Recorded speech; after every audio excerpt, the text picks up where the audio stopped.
and a blessed Sunday po sa inyong lahat. Dasal at dalangin ko pa rin na kayong lahat na sumusubaybay sa ating banal na misa ay nasa mabuti, masaya at payapang kalagayan. Stay blessed and be a blessing to other people. Amen? Mga kapatid, may tatlong C na dapat nating alisin sa ating pag-uugali kung gusto nating maging B ang ating kaluluwa at para maging A ang ating buhay. Ano po ang ibig sabihin ng B na kaluluwa? Blessed. Ano po ang ibig sabihin ng letter A na buhay? Amazing. Huwag niyo pong kakalimutan yan. Ano po ang susi para ang iyong kaluluwa ay blessed? Ano ang magagawa natin para ang buhay natin maging letter A? Amazing. Meron tayong tatlong C. Yan ang nagiging problema. Yan ang nagiging balakid. Yan ang ugat. Bakit lumalayo tayo minsan sa Diyos at sa bawat isa?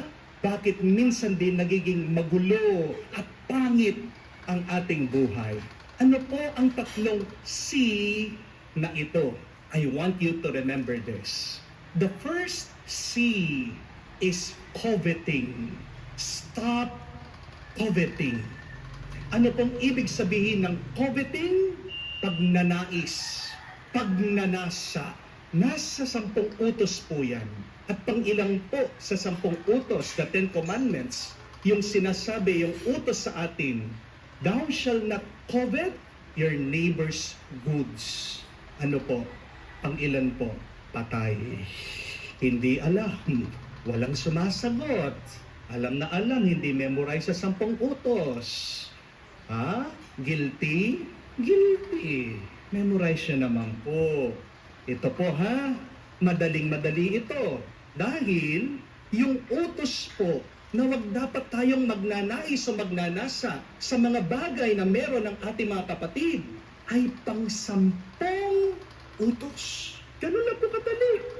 Yung pinakahuling utos, ano pong sinasabi sa atin ng Panginoon? Na wag mong nanaisin yung meron sa iba. The 10th commandment. Madaling-madali lang po, di ba? Pero ang tanong, bakit masama ang pagnanais sa pag-aari ng meron ang iba? Kasi po paliwanag ni Santiago dito sa kanyang sulat, nagiging violente ang tao kapag naiinggit siya. Envy kills. Ano po ang sabi ni Santiago? Balikan niyo po in the second reading. We hear, you covet but do not possess. You kill and are envious but cannot obtain. You fight and wage wars. Nag-uumpisa ang karahasan, ang kasamaan, ang pananakit sa iba dahil sa pagnanasa mo, dahil sa pagnanais mo. Bakit sa tingin niyo po, itong si Cain, pinatay niya yung kapatid niya, si Abel. Eh wala naman pong ginagawa si Abel sa kanyang kapatid, sa kanyang kuya. Si Cain, hindi po ba? Sinaktan ba niya si Cain? Bakit po pinatay niya? Kasi ang problema ito, nainggit si Cain dun sa pabor na binigay ng Diyos sa kapatid niya, si Abel. Hindi po matanggap ni Cain na mas binendisyonan niya, mas pinili ni Yahweh yung alay ni Cain. Habang yung kanyang inaalay ay hindi pinansin ng Diyos. Dahil nakita niya na pinagpala ang kanyang kapatid, nainggit siya. At dahil may tinanim siyang inggit sa kanyang puso, namunga ng karahasan, namunga ng masama, namunga ng galit. Di po ba? Madalas ganyan din nangyayari sa atin sa pamilya. Aminin. Madalas nakakalimutan din natin. Kapatid mo yan, kadugo mo yan, kamag-anak mo yan, nabubulag ka sa sama ng loob. Bakit? Sa nagumpisa? Sa iyong inggit. Amen? At di po ba, number 1 na toxic trait o ugali nating mga Pilipino yan. Marami sa atin, mga inggiterang palaka. Amen? Aminin. Minsan, yung mga iba sa inyo, chinichismis ang iba. Pero pag walang nakatingin, ginagaya ang chinichismis nila. Marami dyan. Pinag-uusapan sa social media. Pero tahimik, fina-follow siya. Binabantayan siya. Marami dyan. Nilalait yung paninda mo. Pero kalaunan, gagayahin din pala ang negosyo mo. Amen. Tandaan niyo po, mga kapatid, kahit na anong gawin natin, may maiinggit at may maiinggit sa iyo. Kahit na sabihin mo, anong kinaiinggit nila sa akin? Wala naman akong pera, napakarami kong utang, maliit lang ang aking bahay. Mga kapatid, yan kasi ang problema sa iyo. Hindi mo nakikita, may blessing ka. Yung taong naiinggit, buti pa siya, nakikita niya yung blessing mo. Hindi naman naiinggit yan kung wala kang blessing sa buhay mo. Meron kasi mga tao hindi kontento sa buhay. Amen? At merong mga tao na gusto pa nila yung blessing at pagpapala ng iba mapasa kanila. Yan ang dahilan ng inggit nila. Pero tandaan niyo po, mas mabuti na sila ang inggit, hindi ikaw. Mas mabuti nang silang mainggit, basta't ikaw hindi. Amen? Kaya tandaan natin, ang inggit, nakakamatay. Ang inggit, kasalanan. Ang inggit, papatayin ka. Amen? The first sin that we have to remove in our life is coveting. Huwag kang mainggit. The second sin that we have to avoid in our life is comparing. Huwag mong ihahambing, huwag mong ikukumpara ang sarili mo sa iba. Ang kapatid, magkakaiba tayo. Remember that there are 8 billion people in the whole world. Bakit gusto mong makamukha yung taong yun? Kakaiba ka. Special ka. May sarili kang pagpapala at grasya na tinanggap sa Diyos. Huwag mong ihahambing, ikukumpara ang iyong sarili. Huwag mong nanaisin maging kamukha ng iba. Ano po ang turo ni Jesus? Balikan niyo. Sabi niya, sumunod tayo sa Kanya. Ang Diyos lang dapat ang ating ninanais na makamukha, na makaparehas. Kapag tumitingin ka sa iba, diyan nag-uumpisa na maghahambing ka na. Hindi mo maiiwasan na ihambing mong sarili mo sa iba. Pag sa kanila ka nakatutok, pag sa kanila ka nakatingin. Isa lang dapat ang ating palaging tinitignan, ang Diyos. Amen? Balikan niyo po ang kwento sa Ebanghelyo kay San Pedro. Habang nakatingin siya sa ating Panginoon, dun siya nakalakad sa ibabaw ng tubig. Ibig sabihin, ang ating pagsunod, ang ating pagnanais na makamukha si Jesus, diyan lang tayo nakakatanggap ng milagro. Pero walang grasya ang tatanggapin mo kung palaging ang ibang tao ang iyong sinusundan at tinitignan. Imbis na grasya ang iyong tatanggapin, disgrasya ang iyong mararamdaman. Kung gusto mong ikumpara ang iyong sarili, dalawang tao lang dapat ang palagi nating tingnan at ihambing ang ating sarili. Sino po? Unang-una, ang Diyos. Pangalawa, ang iyong sarili. Only two people you should compare yourself every day. Remember this, to the Lord and to yourself yesterday, in the past. Dapat araw-araw, tanong po natin ito sa ating sarili. Sabihin mo, tanong mo, nagiging kamukha ko ba ang Diyos? Tanong mo, nagiging mas mabuti ba ako kung sino ako kahapon? Kasi sabi nga po ni San Pablo sa mga tao ng Corinto, examine yourself. Test yourself if you are in the faith every day. Kung hindi natin sinusuri ang ating sarili, diyan po tayo mawawala, diyan po tayo mapapariwara, diyan po tayo mapapasama. So, What should be our test, our question every day? Two comparisons. Compare yourself to the Lord. Am I becoming like Jesus? But second, compare yourself with who you were yesterday. Ask, am I becoming better today than yesterday? Ang dapat pong concern natin sa buhay ay kung tayo ba ay lumalago sa ating pagkatao. That should be our main concern. Our growth spiritually. If we are growing spiritually every day. And remember this, you will never grow if you keep on comparing yourself with other people. Hindi po kayo susulong, hindi po kayo lalago kung palagi nyo kinukumpara ang iyong sarili sa ibang tao. Understand, my dear friends, their blessing is not your blessing. Amen? Yung pagpapala ng ibang tao, sa kanila yun.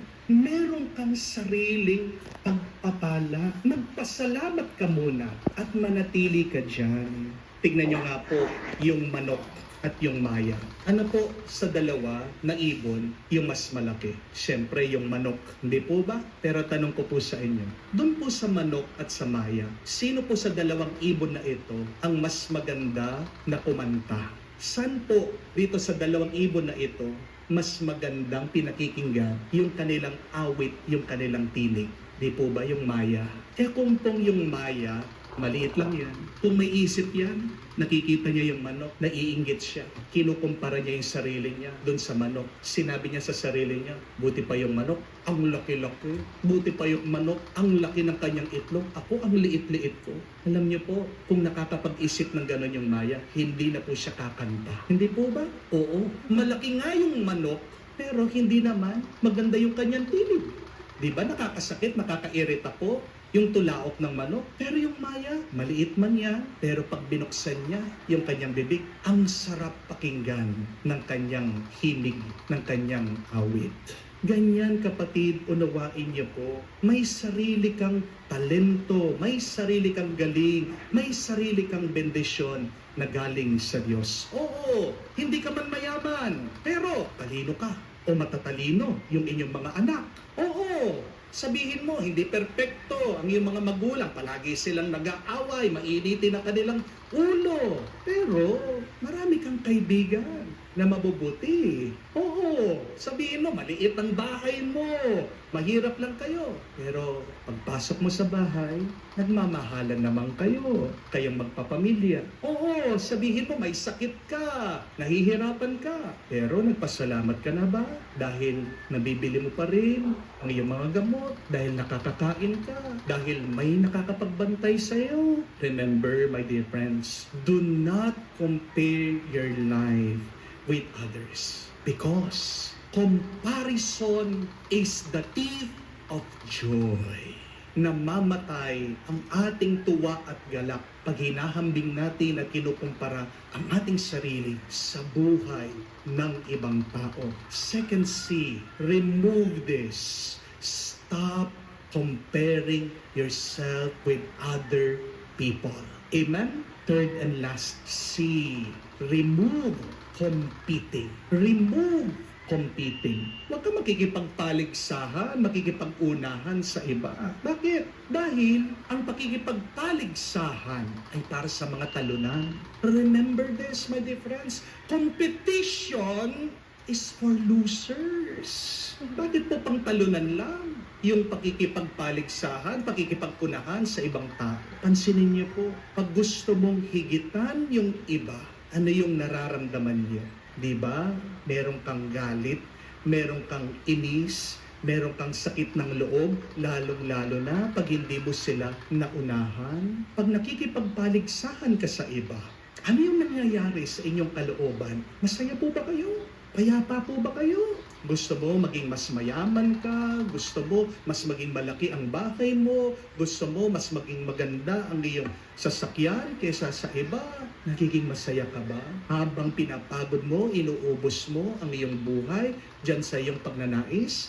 Di ba hindi? When you start competing with others, you are really the loser. You do not become a winner because inside of you, you feel that envy. You feel that anger and resentment. Kaya nga po, sabi ni San Pablo, where there is selfish ambition, there is disorder and foul practices. Wala pong nananalo sa buhay na gumagawa ng mali at ng kasalanan. Dahil sa ambisyon mo, hindi malayo na ikaw ay magkakasala, na ikaw ay makakasakit sa iba. Amen? Isang kasalanan po yan na hindi natin napapansin. Balikan niyo po sa ating ebanghelyo. Ang ating Panginoon tutol dito sa away. Pinag-uusapan ng kanyang mga apostol. Tinatanong nila, sino ba sa kanila ang pinakadakila? At ano ang sagot ng ating Panginoon? Gusto niyong maging dakila? Kailangan kayong magbaba. Gusto niyong manguna? Kailangan maging huli kayo at maging lingkod ng iba. Remember, always competing with other people will never make you happy. Meron pong isang napakagandang kwento tungkol po sa sikat na English rugby player. Hanapin niyo po sa Google. Ang pangalan po niya ay si Johnny Wilkinson. Nung pong bata pa lang siya, talagang pangarap na niya na pagdating ng araw, pagtanda niya, makakapaglaro daw po siya ng rugby sa World Championship. Alam niyo po, 24 years old, natupad na po niya yung kanyang pangarap. Nung 24 years old siya, nakapaglaro po siya sa World Championship of Rugby. At ito pong si Johnny, siya po yung sumipa dun sa bola, kaya nanalo sila, kaya nag-champion sila. Pero kinabukasan, alam niyo po nangyari? Champion nga sila, mayaman siya, sikat siya, hindi daw po siya makatayo sa kama. Bakit? Di po ba dapat masaya siya? Pero ang naramdaman nitong champion, na-depress siya, full of anxiety, lungkot na lungkot siya. Ang tanong po niya, what's next? Anong susunod dito? Imagine that, nasa kanya ng lahat, nasa tuktok na siya, pero hindi pa rin siya masaya. Tignan niyo po yan. Success and greatness does not equate happiness. Amen? Hindi po kasiguraduhan na pag naunahan mo lahat ng mga tao, ikaw ay parang nasa langit, nasa alapaap. Maybe you would feel that momentarily, but that is not forever. Tingnan nyo nga po, itong si Doc Willie Ong. Pagdasal po natin siya. Alam po natin ang kalagayan niya. Meron po siyang cancer. Pero pinapanood ko po yung kanyang video. Ano po sabi niya? Kahit daw po nangihina siya, kahit po kasakit ang kanyang nararamdaman, pinagpapatuloy po niya yung paggawa ng video. Pinakikinggan ko yung salita niya, kasi mahalaga po ito salita ng isang taong malapit ng mamatay. Yan yung mga pinakamakahulugan na salita. Sinasabi niya, bandang huli, kaya ginagawa niya yung ginagawa niya kasi mahal niya ang mga Pilipino. Kasi mahal niya yung mga tao. Look at that. At the end, what is the most important for us? It is not money. It is not prestige. It is not riches. It is not the medals, it is not the recognition, the accolades, but it is love. Bandang huli, yan yung pinaka-mahalaga. Mga kapatid, tayo ay binigyan ng buhay ng Diyos dito sa mundo. Hindi para tayo ay makipag-unahan, makipagpaligsahan sa iba. Bakit tayo ginawa ng Diyos? Para mahalin tayo ng Diyos at para tayo ay magmahal sa iba. Baka po, makalimutan po natin yan.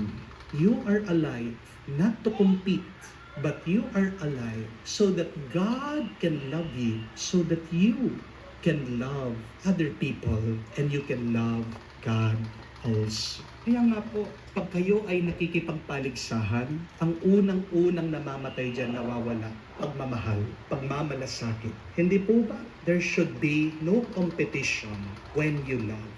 Remember, your mission in life is to love.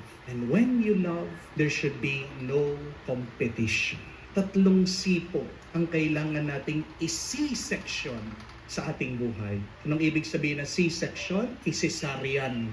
Pag nagsi-cesarean, ibig sabihin, binubuksan ng tiyan, pinuputol, inaalis yung bata. Meron din po tayo dapat isisaryan sa ating buhay, sa iyong pag-uugali. Tatlong C, huwag niyo pong kalimutan. Number 1, remove your coveting.